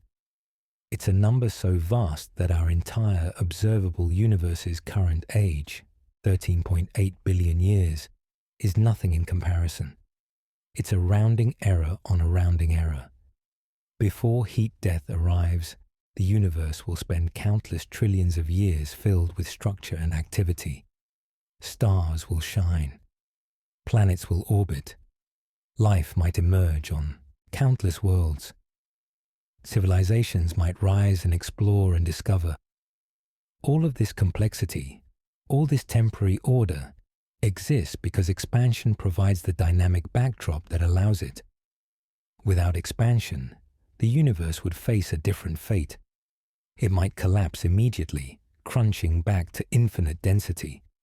Or it might remain frozen in simplicity, never developing the structure necessary for stars, planets, or life. Expansion creates the environment where interesting things can happen. It starts the universe in a state far from equilibrium and allows that disequilibrium to evolve into temporary pockets of complexity. We exist within one of those pockets, during one of the epochs when complexity is possible. The eventual heat death doesn't negate the value of what happens before. It doesn't make the temporary structures meaningless. If anything, the temporary nature of order makes it more precious, not less. And there's something profound about expansion itself, about space creating itself, about reality growing into ever more possibility. The universe doesn't expand towards some goal or purpose. It expands because expansion is what it does. And in that expansion lies the potential for everything that exists, including the potential for beings like us, who can contemplate the process that brought us into being. Which brings us back to the original question.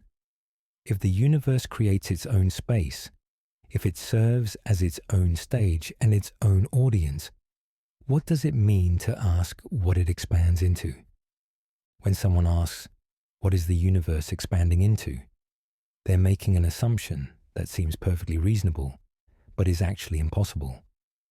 They're assuming that expansion requires a pre-existing space to expand into, like a balloon needs air, or a city needs countryside. But the universe is fundamentally different from these examples. The universe isn't an object within an environment. The universe is both the object and the environment. It's the stage and the actors. It's the container and the contents. When space expands, it doesn't grow into something else. It creates the very concept of something else as it grows. There is no external arena, because the universe defines what external means. Think about the North Pole. It's the northernmost point on Earth. You can travel north until you reach it. But what if you keep going north after you've reached the North Pole? What's north of the North Pole? The question breaks down because north is defined relative to Earth's geography. North means toward the North Pole. Once you're at the pole, north loses its meaning. There is no direction you can go that counts as north because you're already at the defining point for that direction. You can still travel, of course. You can go south, or you can go in arbitrary directions around the Earth's surface. But you can't go north because north no longer refers to anything meaningful at that location. Asking what the universe expands into is similar. Into implies a relationship between the expanding thing and some external space it's filling. But the universe creates space. There's nothing external for it to expand into, because the concepts of into and external only make sense within the framework of space. And space is what's being created by expansion. This isn't a limitation of human language or a failure of scientific imagination. It's a fundamental feature of reality. The question itself is malformed because it assumes categories that don't apply to the universe as a whole. Before expansion or outside expansion, the concepts don't exist. You can't ask what happened before time began, because before is a temporal concept that only makes sense after time exists. You can't ask what's outside the universe, because outside is a spatial concept that only makes sense within space. The universe creates the logical framework that makes spatial relationships meaningful. It doesn't grow into a pre-existing framework because there is no pre-existing framework. Space itself is the framework. Think of it this way. Asking what the universe expands into is like asking what caused the first cause, or what contains the container of everything, or what's more fundamental than the most fundamental thing. The question assumes categories that only make sense after the thing you're asking about has already happened. The universe expands by becoming more universe, not by growing into non-universe, not by filling an external void, but by creating additional reality, additional space-time, additional possibility for matter and energy and structure. This realization transforms how we understand cosmic expansion. It's not a mechanical process like filling a container or inflating a balloon. It's more profound than that. Expansion is reality bootstrapping itself into existence. Every cubic inch of new space that comes into being creates new possibilities. Space that didn't exist before now exists. Things that couldn't have been there before can now be there because there's now a there for them to be in. The universe doesn't expand towards some predetermined goal. It doesn't head toward a destination. It expands into the infinite potential for what can be, into possibility itself, into the ever-growing capacity for structure, complexity, and existence. We are not passengers on a cosmic vehicle traveling somewhere. We are part of the process by which reality creates itself. Our consciousness, our questions, our need to understand what the universe expands into. These are all expressions of the universe coming to know itself. The expansion we observe isn't separate from us. We are expansion. We are space and time and matter and energy organizing themselves into patterns complex enough to ask questions about their own existence. Atoms formed in the early universe. Those atoms gathered into stars. Stars fused heavier elements. Those elements spread through space when stars died. New generations of stars formed, creating planets. On at least one planet, probably many, chemistry became complex enough to produce life. Life became complex enough to produce consciousness. Consciousness became sophisticated enough to contemplate the cosmos. Each step in this chain was made possible by expansion. Without expansion, creating space for structure to form, creating time for evolution to occur, none of this would exist. The question, what is the universe expanding into, would never be asked because there would be no minds to ask it. But here we are, asking. And the answer reveals something more profound than any simple reply could capture. The universe expands into itself, into its own ever-growing potential, into the infinite creativity inherent in existence itself. This perspective resolves the paradox while revealing an even deeper mystery. If the universe creates its own space and time, if it serves as its own stage and audience, then what we call existence might be stranger than any speculation has imagined. We might be living inside a self-creating, self-sustaining process that has no beginning or end, no inside or outside, no purpose beyond the magnificent fact of its own becoming. The universe expands into mystery, into wonder, into the endless capacity for more questions, more discoveries, more moments when we recognize that we are part of something vastly larger than ourselves, yet intimately connected to our smallest thoughts. But there's one more angle worth exploring before we close. How do our newest and most powerful instruments help us understand expansion? What is the James Webb Space Telescope revealing about the cosmos and its growth? And how do these observations connect to everything else we've discussed? The James Webb Space Telescope represents one of humanity's most ambitious scientific instruments. Launched in December 2021 and fully operational by mid-2022, Webb observes the universe primarily in infrared wavelengths, allowing it to see through cosmic dust and detect the most distant, redshifted galaxies. This infrared capability is crucial for studying cosmic expansion. Remember that light from distant galaxies is stretched by expansion, shifting its wavelength toward the red end of the spectrum and beyond into the infrared. The farther away a galaxy is, the more its light is shifted. The most distant galaxies emit visible and ultraviolet light that reaches us stretched into near and mid-infrared wavelengths.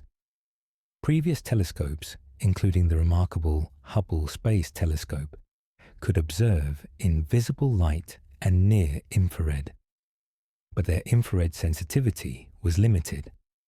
Webb extends observation into longer infrared wavelengths, effectively pushing back the cosmic frontier, allowing us to see galaxies that existed when the universe was younger than we'd previously observed.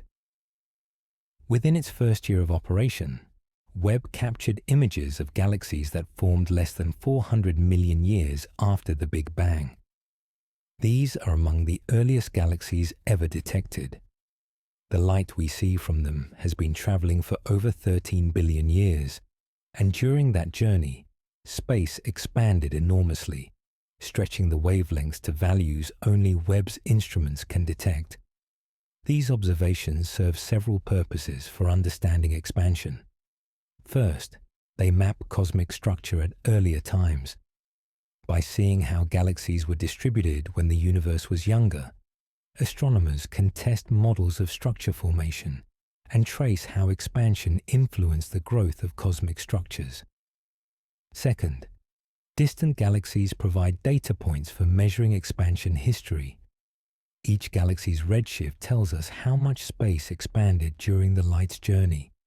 Combined with distance estimates, this reveals the expansion rate at that earlier epoch. Accumulating many such measurements traces how the expansion rate changed over cosmic time. This expansion history is crucial for understanding dark energy. If dark energy's properties have changed over time, that would show up as deviations from the expected pattern in the expansion history. So far, observations are consistent with dark energy being a cosmological constant, unchanging over time, but more data continues refining this conclusion. Third, Webb's observations help calibrate the cosmic distance ladder. By observing Cepheid variables and other distance indicators in distant galaxies with unprecedented precision, Webb contributes to reducing uncertainties in how we measure cosmic distances. This directly impacts measurements of the Hubble constant and might help resolve the Hubble tension between different measurement methods. Some of Webb's early observations generated headlines about impossible galaxies that supposedly contradicted the Big Bang theory. These claims were exaggerated. What Webb found were galaxies that appeared more massive and mature at early times than some models predicted. This doesn't contradict cosmic expansion or the Big Bang framework. It suggests that galaxy formation might have been more efficient in the early universe than some models assumed. Gas might have collapsed into stars more readily. Galaxies might have assembled more quickly. These are details that refine our models, not fundamental challenges to the overall picture. Science operates through this kind of iteration. Models make predictions. Observations test those predictions. When discrepancies appear, scientists investigate whether the observations are correctly interpreted and whether the models need adjustment. Sometimes this leads to small refinements. Occasionally, it leads to major revisions. Very rarely, it leads to paradigm shifts. Webb's galaxy observations fall into the refinement category. They're telling us interesting things about early galaxy formation, helping us understand the efficiency of various processes, guiding improvements to computational models. But they're not overturning the basic framework of cosmic expansion, the Big Bang, and structure formation within an expanding universe. Webb also observes Type 1a supernovae in distant galaxies. These observations extend the cosmic distance ladder to earlier times, providing more data points for tracing expansion history. Combined with observations from other observatories, this builds an increasingly detailed picture of how the expansion rate has evolved. One particularly valuable contribution comes from Webb's ability to observe individual stars and galaxies beyond where previous telescopes could resolve them. This allows more precise distance measurements using Cepheids and other standard candles, directly impacting our understanding of expansion rates. Looking ahead, Webb's observations over the coming years will continue refining our understanding. Cosmology doesn't advance through single breakthrough observations. It advances through the accumulation of increasingly precise measurements that gradually narrow the range of viable theories.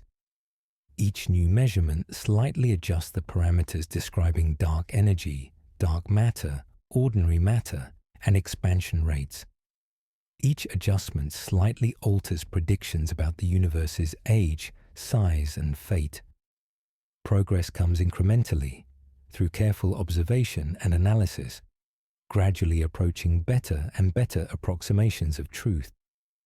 Webb's window on the cosmos extends our observational reach backward in time and outward in space.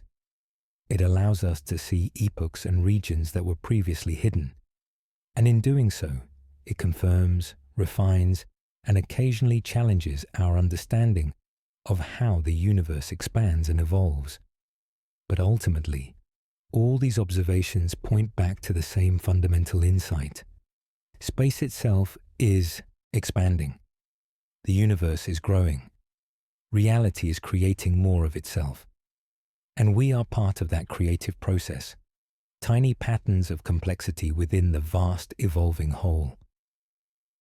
This brings us to the final perspective on expansion, the philosophical and existential dimensions of what it means to live in a self-creating, self-expanding universe. We began with a simple question.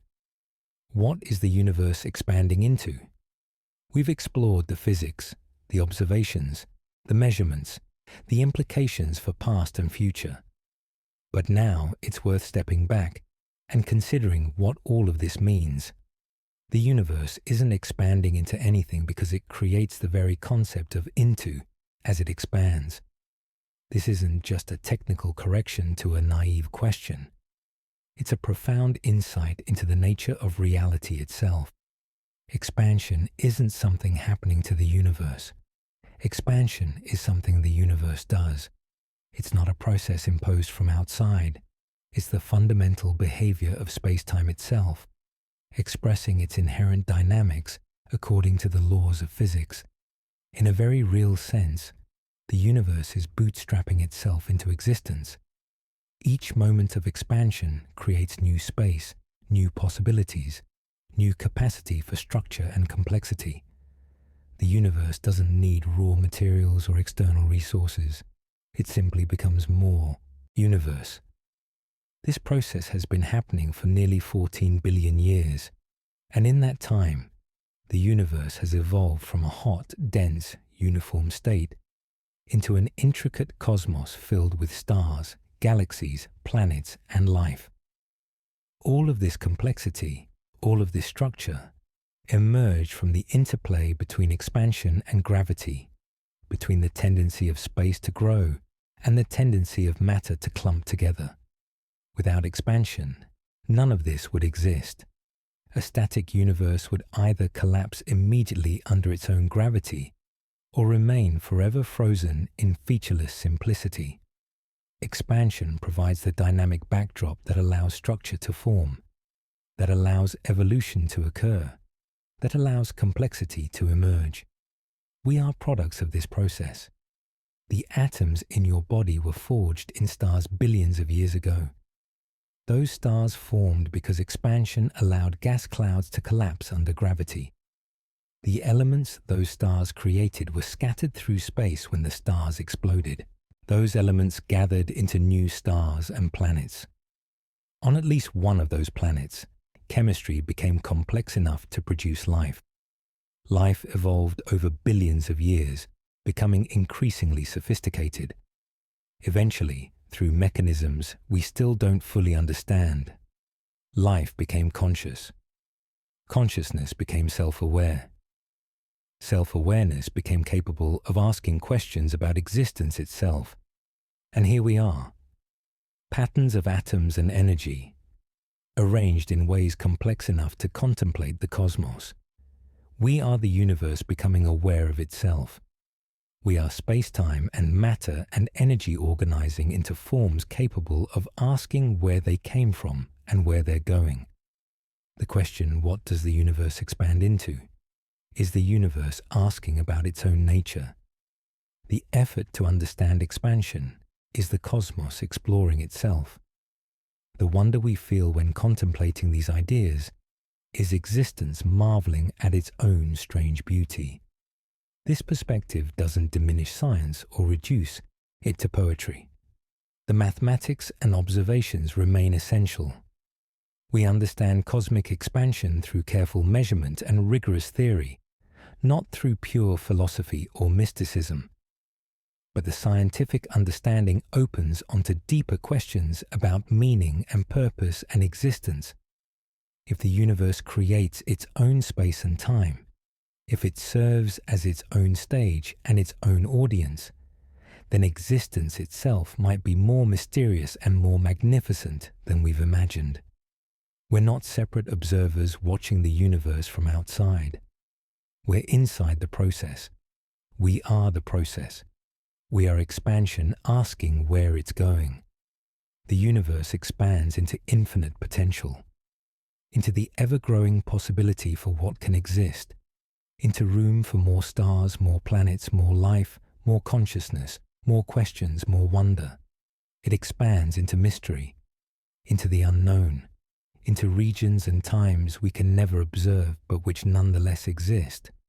Part of the same vast reality we inhabit, it expands into meaning, not a predetermined purpose imposed from outside, but meaning that emerges from the process itself. The meaning of complexity arising from simplicity, the meaning of consciousness arising from chemistry, the meaning of understanding arising from curiosity. The question that began our journey, what is the universe expanding into, transforms from a puzzle to be solved into a celebration of the magnificent impossibility of existence itself. We live in a cosmos that creates its own space, that manufactures its own time, that serves as the ultimate container and the ultimate content, that has no outside because it defines what inside means, that has no edge because it determines what space is. This cosmos begins in unimaginable density and heat. It expands for billions of years, cooling and evolving. Matter clumps into stars. Stars forge elements. Planets form. Life emerges. Consciousness develops. And here, now, in this particular place, at this particular time, awareness arises. Questions form. Understanding grows.